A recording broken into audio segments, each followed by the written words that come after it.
Bonjour, mesdames, mesdemoiselles, messieurs, et bienvenue dans cette nouvelle vidéo.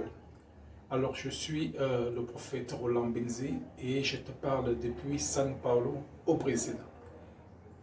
Nous avons une nouvelle thématique sur la table, intitulée « La liberté financière ». Je répète, la liberté financière. Alors certainement, beaucoup vont se poser la question de savoir comment se fait-il qu'un serviteur de Dieu vienne nous entretenir sur la question de la liberté financière. La réponse est très simple. On n'a pas besoin d'être un économiste ni un financier pour avoir la notion de gestion des finances. On n'a pas besoin de ça. Donc toute personne qui aspire à gérer de l'argent ou qui reçoit de l'argent se doit d'avoir une éducation financière, se doit d'avoir une notion en gestion financière. Ça, c'est la parenthèse. Qui est donc concerné par cette vidéo? La réponse, c'est tout le monde en général, mais je vais m'adresser en particulier à l'Église en tant que serviteur de Dieu.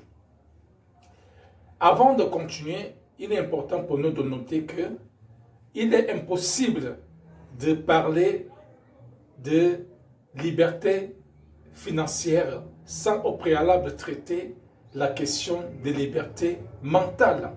Parce que tout part de là.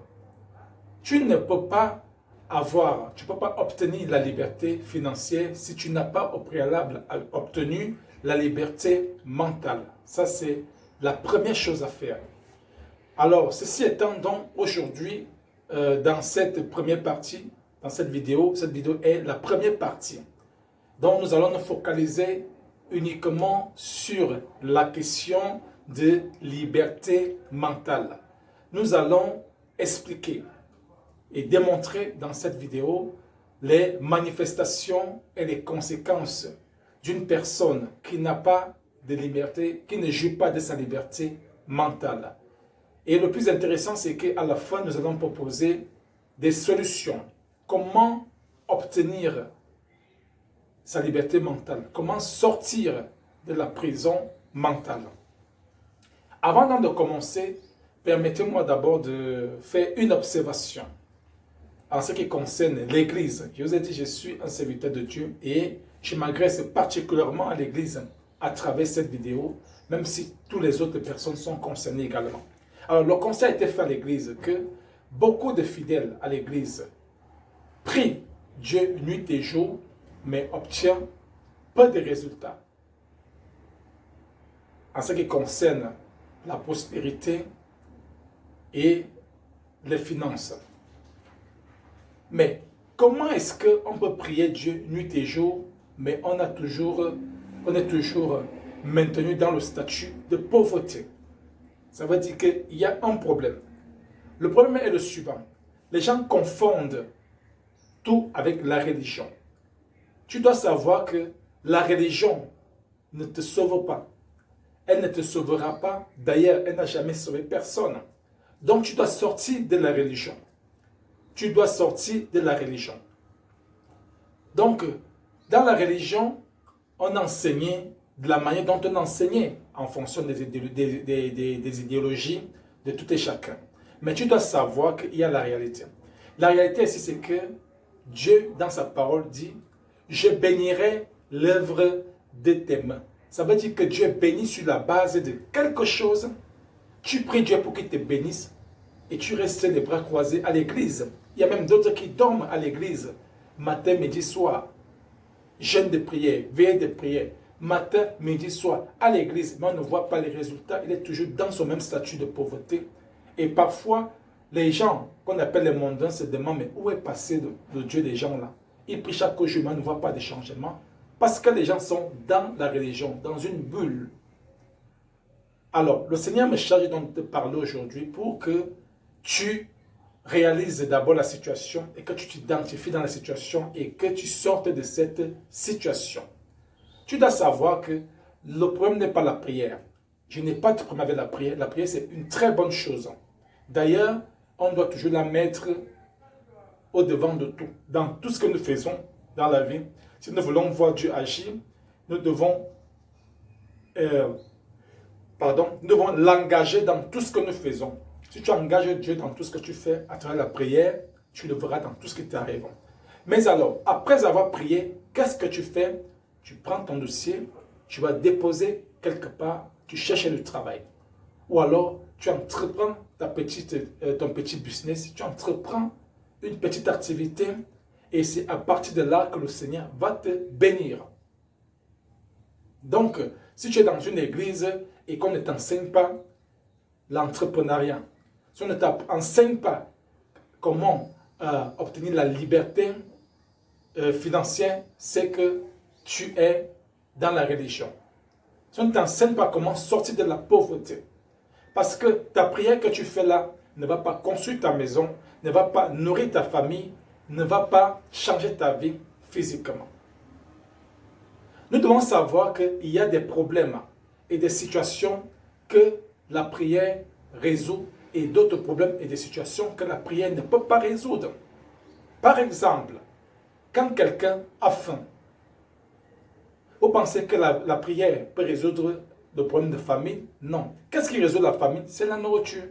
Tu as faim, tu manges et le problème, tu as besoin de manger et le problème est réglé.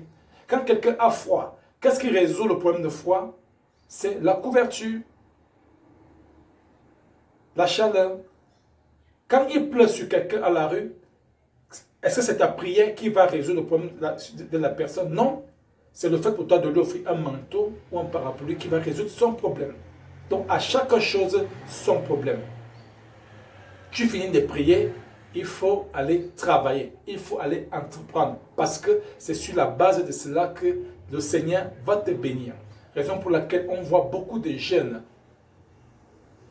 beaucoup de fidèles dans les églises aujourd'hui qui prient exagérément, mais on ne voit pas les résultats. Ils sont toujours dans la pauvreté parce que dans la religion, on les a enseignés que voilà, la main tombera du ciel et c'est pour cela que les gens vivent toujours dans la pauvreté et c'est pour cela que les fidèles sont toujours dans la frustration. Pourtant, ils prient Dieu.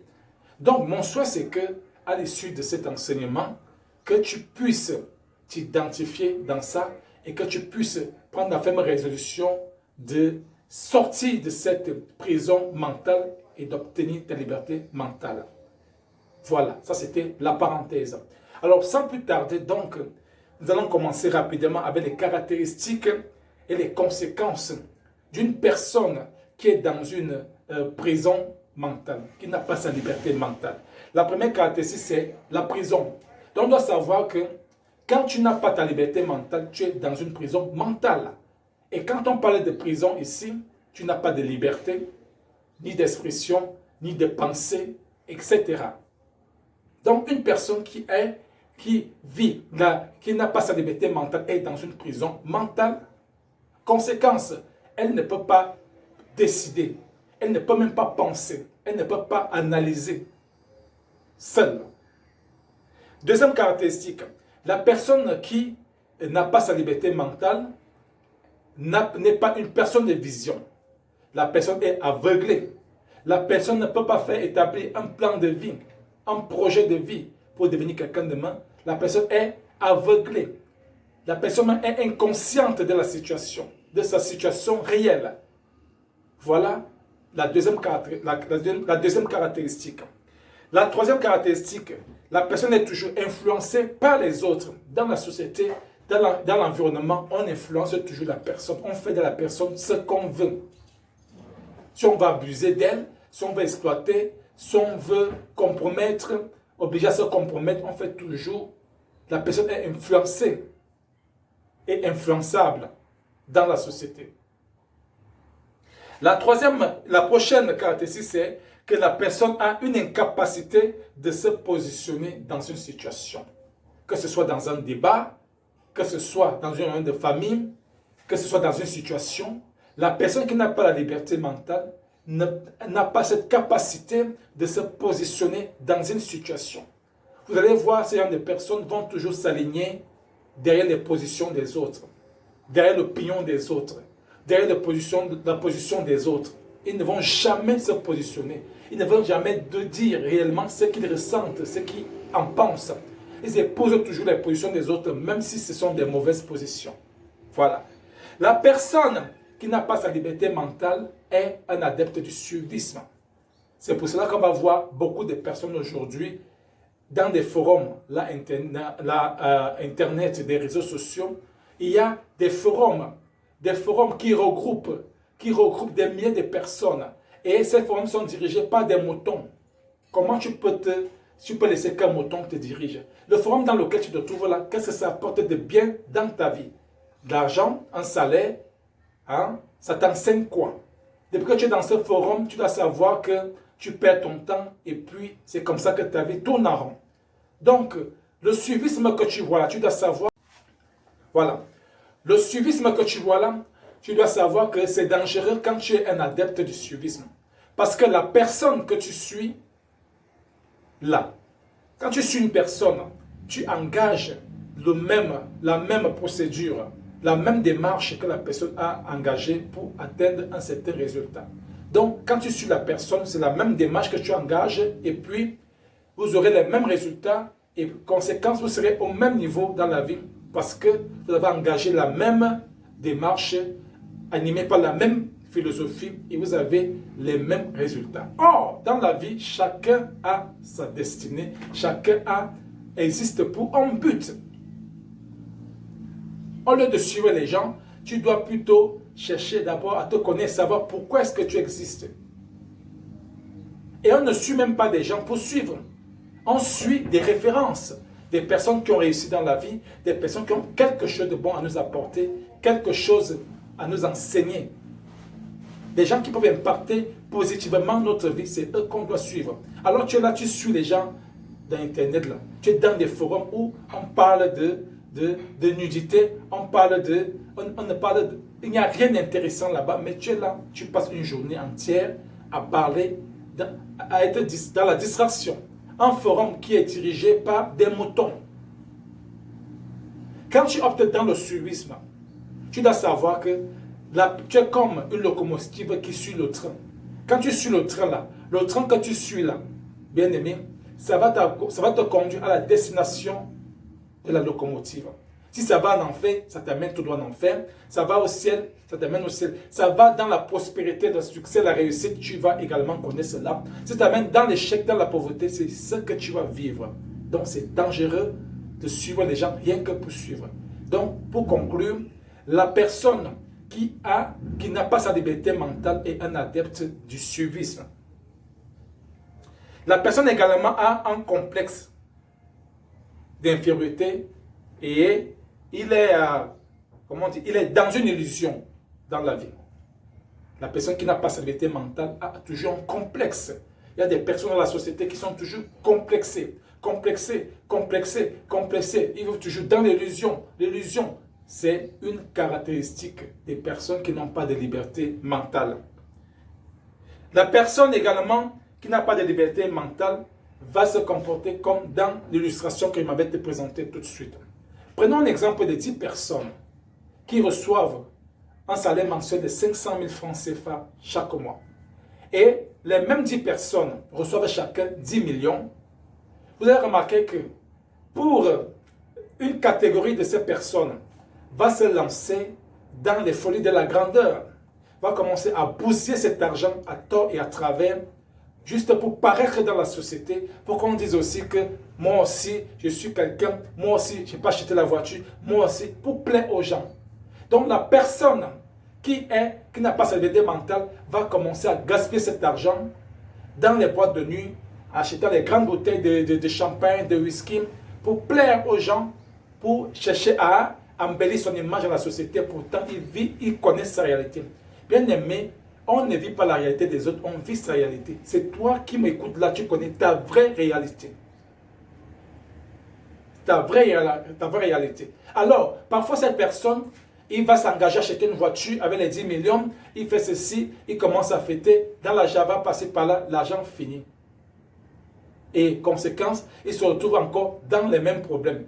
Les gens qu'il a connus dans ce moment de folie lui ont déjà tourné le dos.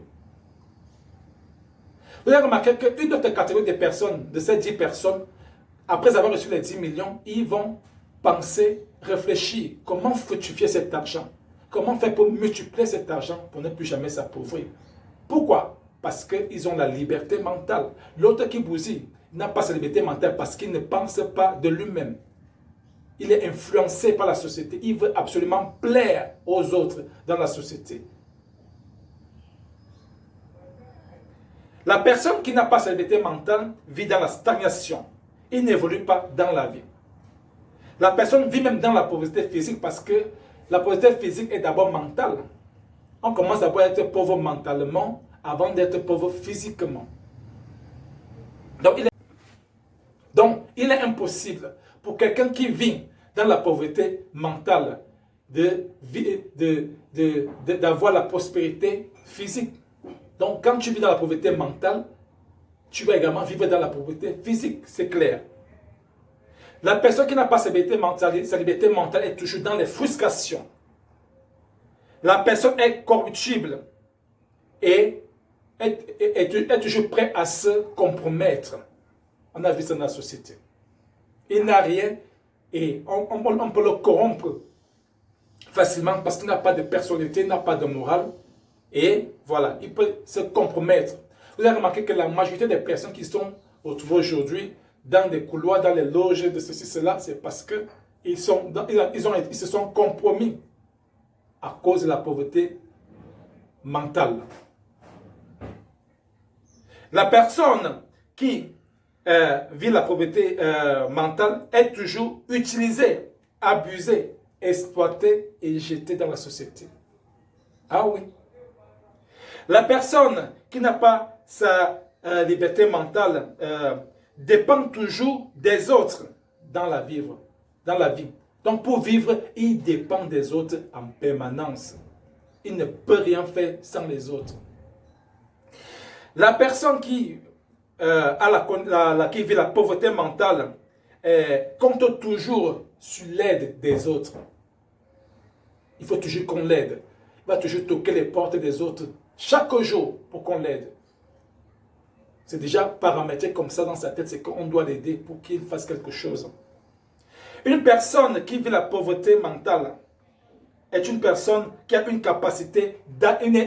incapacité d'entreprendre ni de créer une activité, encore moins trouver un travail. Vous allez voir toujours là, dans les rues, dans les carrefours, ils font des commentaires sur les gens qui sont déjà riches. Samuel Eto'o, Lionel Messi, Cristiano Ronaldo, on fait des débats sur des gens, on compte l'argent des milliardaires, les gens qui ont l'argent dans leur compte, vous comptez le carrefour dans les débats, vous tuez le temps, ainsi de suite. Voilà les comportements des gens qui ont la pauvreté mentale. Ils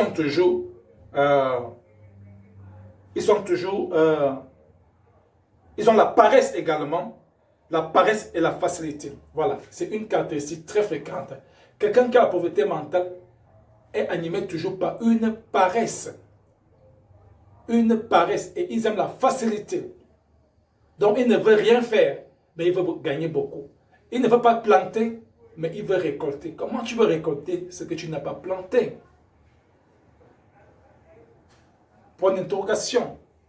Alors, la personne qui a la pauvreté mentale, c'est une personne qui parle toujours mal de ceux qui réussissent. On a pris le cas des personnes qui ont reçu les mêmes chances dans la vie, le même argent. Certains sont allés bousiller dans la fête au plaisir aux autres, d'autres ont trouvé un moyen à multiplier cet argent. Généralement, ceux qui vivent la pauvreté mentale, ils parlent toujours mal de ceux qui ont réussi. Pourquoi? Dans sa tête, il se dit que pour réussir, il faut se compromettre.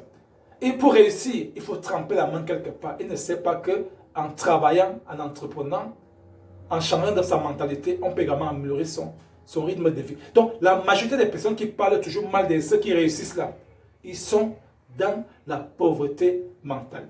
Donc, il y en a plusieurs exemples encore, mais on va d'abord s'arrêter à ce niveau en ce qui concerne les manifestations et les conséquences de la pauvreté mentale. Prenons rapidement des solutions. Je vous ai dit que nous allons proposer des solutions à la fin pour permettre aux uns et aux autres de sortir de cette prison mentale. Voilà. La première solution, c'est que Il faut sortir de la zone d'influence. Qu'est-ce qui t'influence? Tu dois sortir de la zone d'influence. Parce que quand tu quittes la zone d'influence, c'est déjà le début de la solution. Tu dois quitter cet environnement-là qui t'influence. C'est la première situation. Deuxième solution, tu dois étudier et tu dois se former.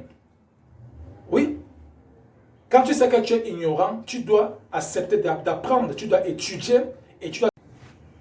Quand tu sais que tu es ignorant, tu dois accepter d'étudier et de te faire former. On a la chance que Internet aujourd'hui a beaucoup évolué. Il y a beaucoup de formations gratuites sur Internet. Il y a beaucoup de coachs là sur Internet qui enseignent comment entreprendre une activité, comment réussir, comment faire ceci, comment... Il y a tout sur Internet. Donc, le temps que tu gaspilles là, à écouter les autres dans les forums qui ne te servent pas sur Internet, tu ferais mieux d'apprendre. Il y a deux moyens d'apprendre dans la vie, en allant à l'école ou avec ceux qui ont déjà réussi. Donc, deuxième solution, pour sortir de la pauvreté mentale, il faut apprendre, il faut commencer à étudier et à se former. Voilà. Il faut commencer à faire le contraire de ce que nous faisons. Hier encore, tu avais l'habitude d'aller traîner avec des gens au carrefour pour compter les milliards d'autres personnes toute la journée. Alors, qu'est-ce que tu dois faire? Tu dois commencer à faire le contraire. Tu faisais ça hier, aujourd'hui tu ne fais plus, tu n'y vas plus au carrefour. Tu commences à faire quelque chose d'utile dans ta vie. Tu perdais ton temps par-ci, par-là. Tu commences à occuper ton temps à faire quelque chose d'utile. Tu passais ton temps à t'occuper des vies des autres. Tu récupères ce temps-là, tu consacres pour ta propre vie. Voilà. Il faut chercher maintenant à te connaître. Tu dois savoir qui tu es. Ainsi tu sauras où tu dois aller, où tu iras. C'est vrai. Dans ce cas, tu as besoin de prière pour que le Seigneur te réalise, te révèle ton identité. Qui tu es. Parce que quand tu sais qui tu es, tu vas changer ta façon de faire des choses et puis tu vas emprunter ton chemin, ta direction. Tu n'iras pas la direction des autres. Quand tu sais qui tu es, ça veut dire que tu sais d'où tu vas. Tu sais où tu vas. Autre solution, on doit apprendre à affronter les critiques et les jugements des autres dans la société.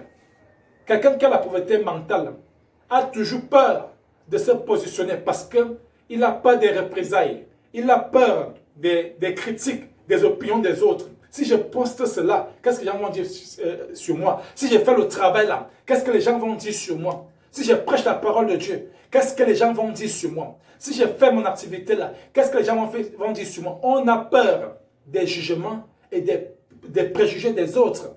Donc, une des solutions, c'est que tu dois affronter la peur là. Tu dois commencer à affronter. Pense librement. Fais ce que tu penses juste. Ne te soucie plus de ce qu'on dira de toi, de ce que les gens penseront de toi. Autre solution. Tu dois assumer tes propres choix et chercher ton indépendance.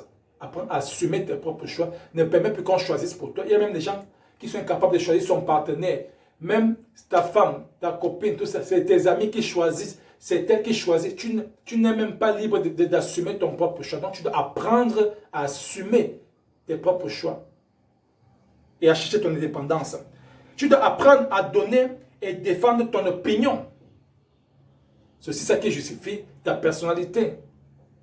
Tu dois apprendre à choisir des bons modèles à suivre, des bons modèles d'amis et changer ton environnement et tes fréquentations.